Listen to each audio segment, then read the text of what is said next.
Boris Nemtsov was a friend of yours, so this must be very shocking and distressing news. It is, Kathy. I mean, it still, to be honest, doesn't sink in. It's very hard to believe that Boris Nemtsov is not here. And he was so full of life, and he had extraordinary stamina.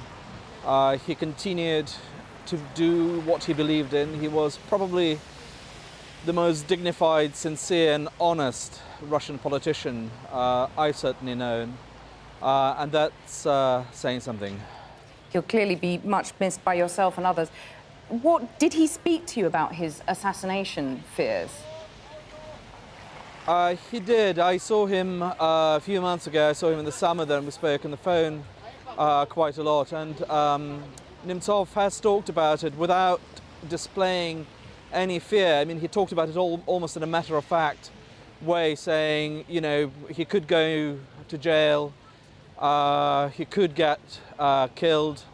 It just didn't seem until last night, and still doesn't feel today, a reality. But this is a wake-up call, I think, for everyone about the atmosphere that is in today's Moscow, the atmosphere of hatred and intolerance that has been unleashed by Vladimir Putin and his government for completely selfish vested interests to hang on to power. Boris Nemtsov, as I said, was one of those politicians who never changed track, who always believed that human values should be above all else, above the ephemeral interests of the state, certainly above the interests of kleptocracy that has taken root in Russia today. Well, what do you make of Vladimir Putin saying that the killing was a provocation, and other presidential supporters have pointed the finger at Ukraine? Do you think we've got any hope of getting at the truth from this investigation? I don't know. I mean, the very fact that the very first thing that President Vladimir Putin comes out with, within hours of Boris Nemtsov's killing just across the road here, you know, and he talks about provocation rather than saying something human. You know, he knew him well. I mean, they worked together.